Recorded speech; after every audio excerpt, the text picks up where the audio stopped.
he gave the whole spiel about what the story was about.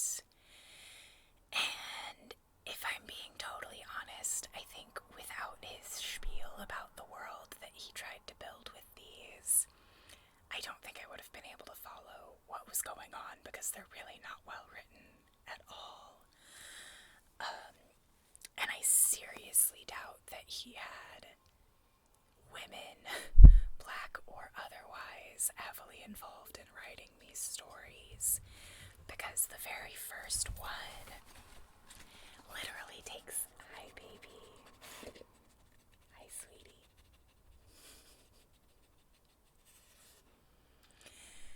The very first one of these books literally takes place in a town where every single woman is described as being a sex worker. So these are not the diverse and forward-thinking stories that I was told that they were when I purchased them. All that being said, the art is really good.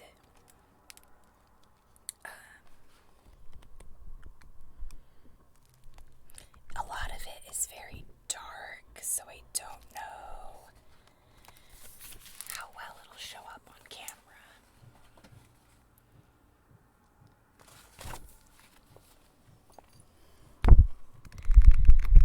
So these are by 6 volumes by Stranger Comics. And so this is the first one, The Untamed. And we follow that with The Untamed Killing Floor. And this is kind of what I mean when I say I loved the art. The first one is very, very dark. It gets less dark later, but I just liked the artistic style. And so that kind of made up for me for the fact that the story was not very good.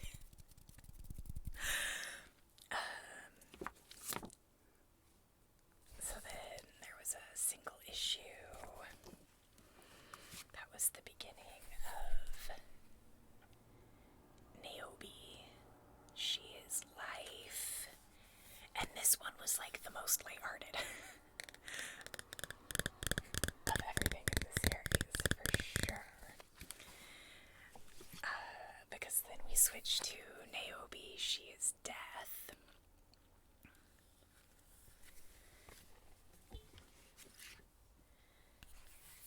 Dusu, Path of the Ancient.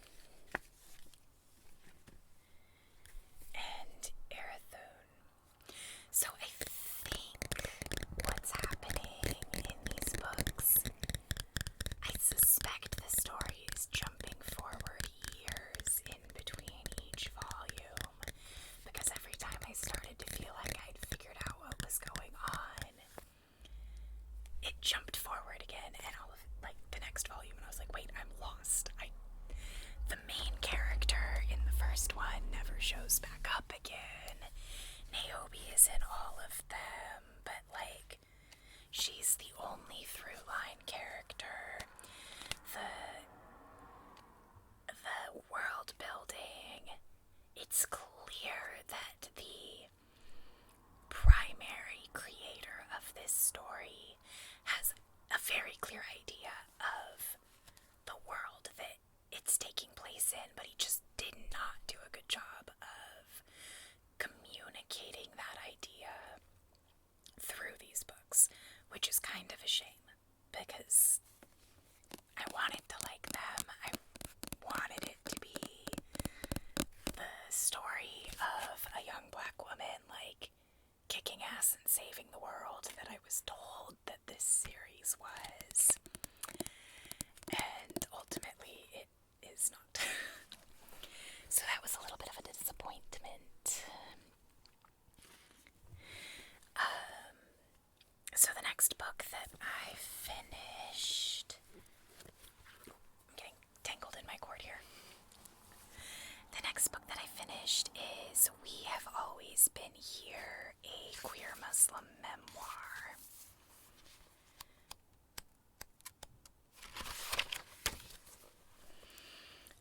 So I don't give star ratings to memoirs unless they so completely blow me away that it's an easy 5-star. And I could not say that this was a 5-star read for me. So it's by Samra Habib. I'm not sure. I saw some places on the internet that they use they, them pronouns, and in some places it was she, her pronouns, so I'm not completely sure what their pronouns are, so I'm going to default to they, them. So she is a Pakistani person, and she immigrated from Pakistan to Canada as a young teen, like 11, 12-ish, somewhere around there, I think.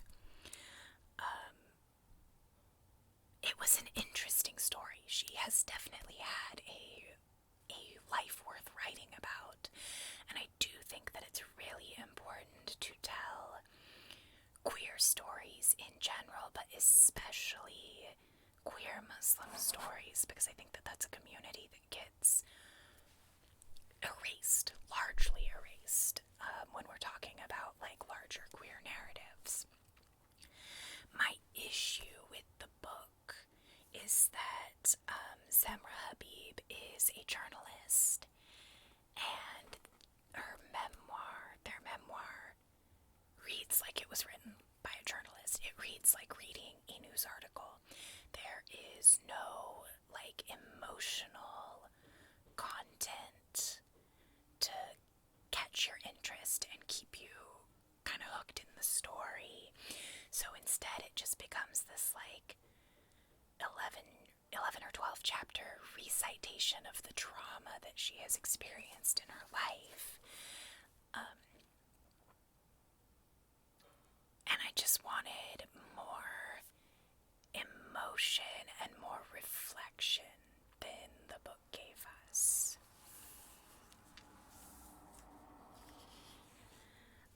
And I moved from that one. I don't have a copy to hold up because I borrowed that from the library as an ebook. The next book that I finished... Sorry, I'm bouncing. I have a spread like this in my bullet journal where I just record the titles, and they are, each month's worth of books is separated by a little drawing. I'm not an artist in any way, shape, or form, so don't judge my doodles.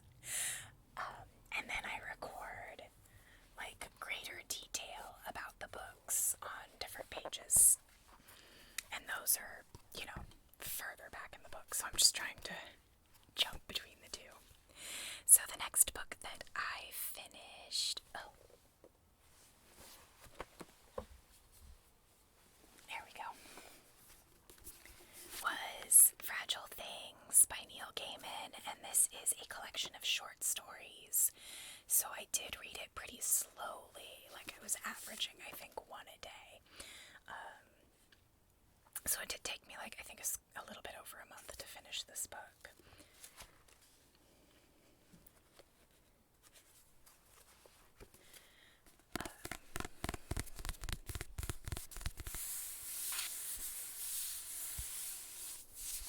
So I really love Neil Gaiman, so I loved these short stories. Some of them are newer than others. Some of them I had read before. Some of them were just okay. Overall, I gave the collection 4 stars, though, because I like Neil Gaiman. I mean, he has to, really screw up to end up being less than 4 stars for me, and I would say that overall, maybe some of these stories were only mediocre, but none of them were bad, The next book that I Women's History of the United States by Diana Barry and Callie Gross. I read that as an audiobook from the library, so it did only take me a couple of days. The notes that I wrote to myself about it were, I really appreciated the author's choice to shy away from academic language. This was a very accessible history book, and it definitely contained a lot of new-to-me information. I will continue on with the revisioning history series, especially if I can get them as audiobooks. So this was book like 4 or 5 in the Revisioning History series, which is a collection. Each volume is written by different authors and focuses on a specific people's history that gets left out of more traditional history classes. So this one was a Black women's history. There's also an Indigenous history, queer people's history, and I really enjoyed it. I really like history. It is an interesting subject to me. I do tend to find history books pretty easy to read overall. They're not something that I get bored and struggle with, but I do especially like doing them as audiobooks. And then I can listen to them as I'm driving for work, because I spend a lot of time driving, and sometimes I just don't want to listen to the news anymore. So I can't say that this was like a super light-hearted read during my workday, but it was really fascinating, and I would highly recommend it. I ended up giving it like 4.75 stars.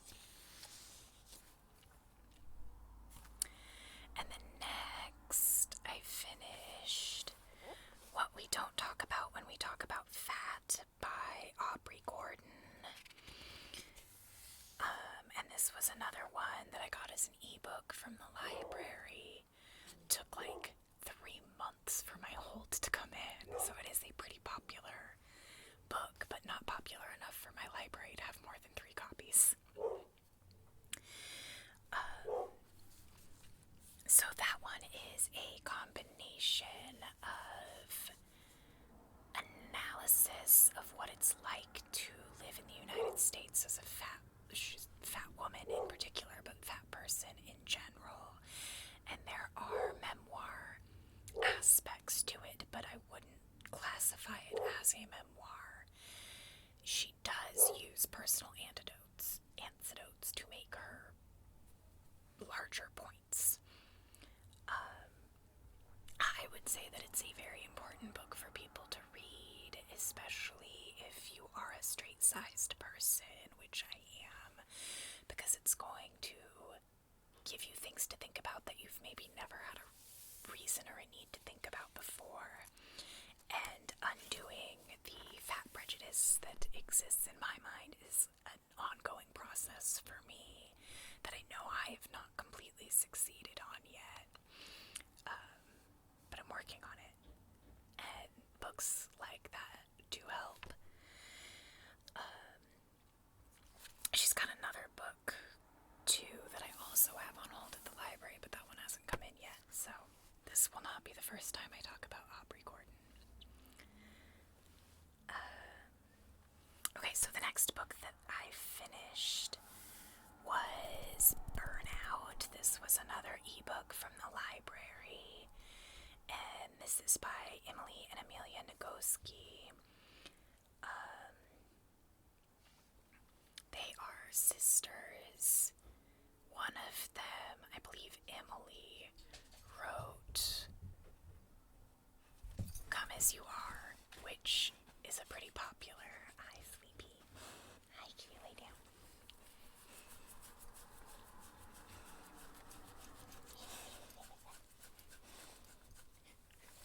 Okay, lay down. Oh, you want to hold hands?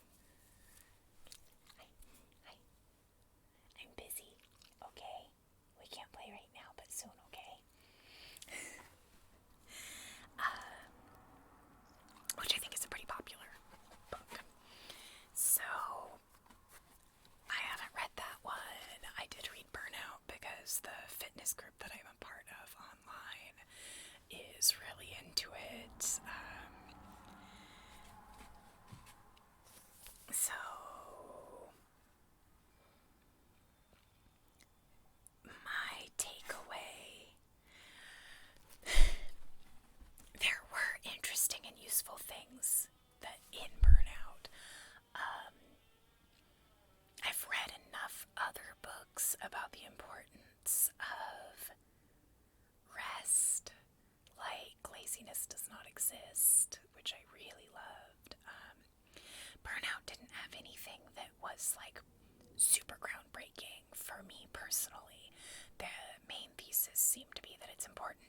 exercise in order to complete the stress cycle. They did give other things that you could do instead of exercising, but I would say that if you are a very stressed out person, highly anxious person, and you haven't done any work with a therapist, or you haven't read any other books about stress and what stress does in your body, that burnout is probably a really good place to start. I don't think it's the end-all be-all. I did not think it was necessary for it to be so specifically gendered to women. And yes, they do have a whole section in there about how the patriarchy does affect women differently than it affects men. And they did have like a really brief blurb where they put the caveat that they're using women and men, but when they say women, they do include trans women. And unfortunately, most of the studies that they're looking at and citing are done on cis people. But it just felt like they were completely leaving out non-binary people, and that really was rubbing me the wrong way through the entire book. It just felt much more gendered than it needed to be. Yeah, I think that kind of killed it for me. So it's not going to be my go-to resource. I think that there are other books that work better for me, personally. And then I followed that one up with yet another book from the library. Back in a Spell by Lana Harper. This is book 3 in her Witches of Harper's Grove, I think is the series. I have read all 3. Wait, is this book 3 or is this book 2? Yes, this is book 3. Book 2 is From Bad to Curse. Book 1 is Payback's a Witch. Payback's a Witch is definitely my favorite in the series so far. The idea with Harper's Grove is that there's these 4 main witch families that sort of control the town, and she spent the first 2 books setting up the Blackthorn family as sort of the bad guys in this town. So in book 3, for Lana Harper to suddenly switch to the Blackthorn being the person that we're supposed to root for just didn't work for me. I just couldn't root for her. And then to set up a non-binary love interest in the story, and then give them absolutely no personality, no real character development, said that their pronouns are he or they, and then used he, him for the entire rest of the book. And just I was a little disappointed, which is a bummer because I liked Payback's a Witch a lot. That was 5 stars, had a super fun time. Not 5 stars because it was good, but 5 stars because I was highly entertained. And then each book has been just a little bit worse so far. So we'll see. There is supposed to be a 4th book in this series. I will check it out from the library when it is published, and if I like it, I'll keep going, and if I don't, I think I'll be done at that point. Next.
of like poetry we recommend, and I liked the name of this one essentially. And I flipped it open, and I just read like, one or two.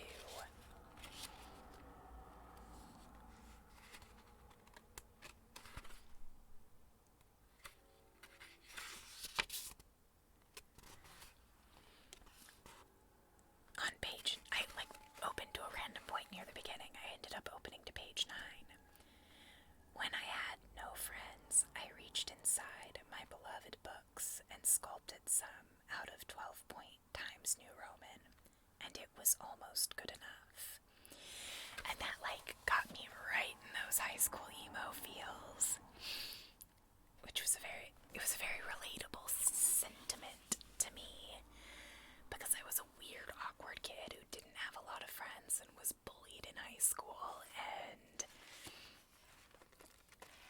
so I thought, okay, what the hell? I will give this a try.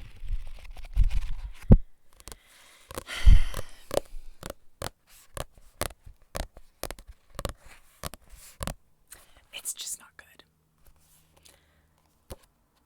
It's just not good. I just like if you are in the mood for emo high school poetry, this is your jam. This right here. You cannot get much more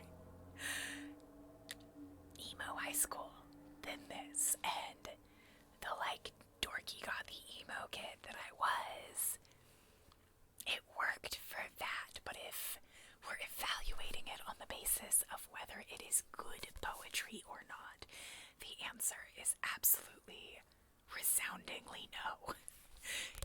It is not good. But good for her. She is, I'm assuming, very young. This reads very young. And she's got like 4 books of poetry out so far, and has like won Goodreads Choice Award, so it's clearly selling well. She is popular. Good for her. She's got nothing on Amanda Gorman.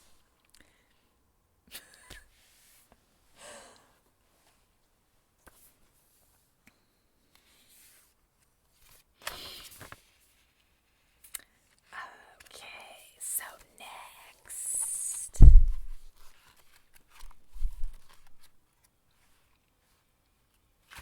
Don't know why my book never wants to open to this page. So the next book that I read in March was Love That Story by Jonathan Van Ness. This is their second book, and it's a sort of combination of memoir and nonfiction essays. So if you don't know Jonathan Van Ness, JVN is one of the people on Queer Eye, part of the Fab Five. I did read their autobiography last year, and I did this one as an audiobook. Took all of a day, one work day to listen to. I like reading their books as audiobooks because I am a huge Queer Eye fan. Abso-friggin-lutely love that show. I have watched all of it over and over and over again. It is my ultimate comfort TV show, and it is the thing that I put on anytime I want background noise, and I can't think of a specific thing that I want to listen to. So that pretty much predisposes me to like books written by the cast members. Did he have anything groundbreaking to say in these essays? No. But that's okay. I was entertained. I particularly enjoyed the essay about how to have a good relationship with your hairdresser. I do think that it's good that he made a point of like doing this is why you should be anti-racist say, with also the caveat that as a white person, he is in no way, shape, or form the expert on that, but they wrote the essay acknowledging that there are some white people that are only going to listen to other white people, and as a celebrity, he has a leg up in reaching those people. And so he said his piece, it was well written, and I appreciate him for making that effort.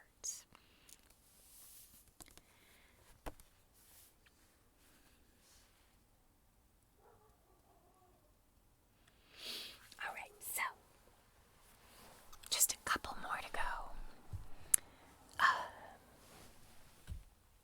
Last comic book of the month.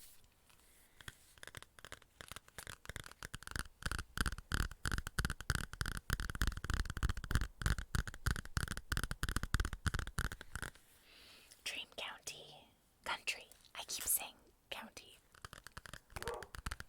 Dream Country. It's volume 3 in the Sandman collection. And I talked about this in my last video that I posted last week, so I don't know if I really need to go over it again. Other than to say that I love Neil Gaiman. This is our second Neil Gaiman for the month. That's going to be an ongoing theme.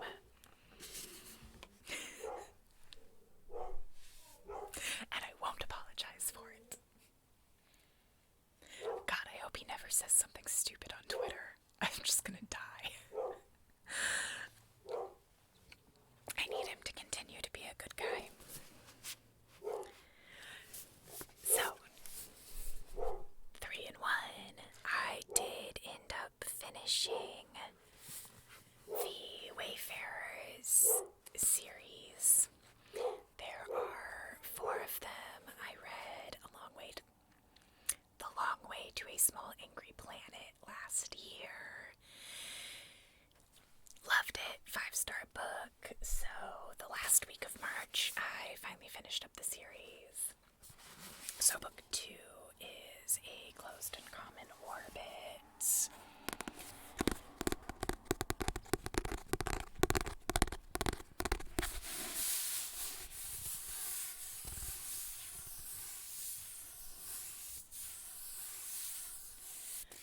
I liked the book.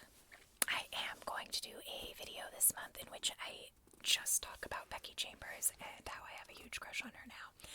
So I'm not gonna go into specifics on these at this time.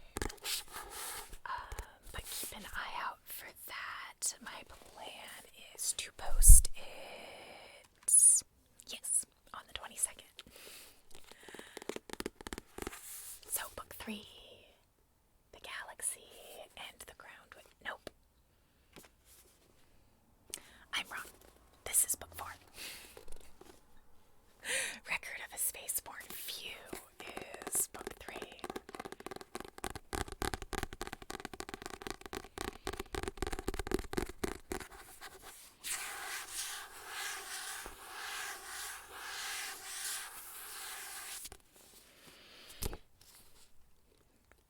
The Galaxy and the Ground Within, book 4.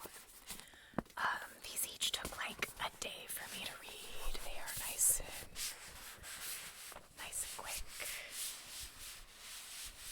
quick and cozy. And the very last book that I finished in the month of March is Notes from a Young Black Chef by Kwame Onyuchi. And this is another one that I did as an audiobook from my library. I do drive a lot for work, and I only do audiobooks while I'm driving in like every other situation. I just find it too difficult to have the necessary focus to not miss anything in an audiobook, but also to not miss what's going on around me. So I think I finished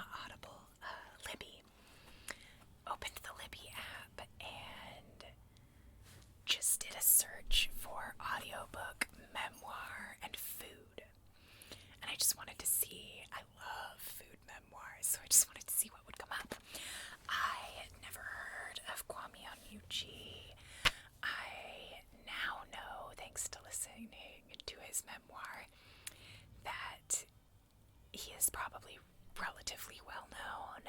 He did compete on Iron Chef. He didn't win, but I got the impression he got pretty far in his season. I really liked his memoir, though. This is one that I gave a 5-star rating to because it was really good.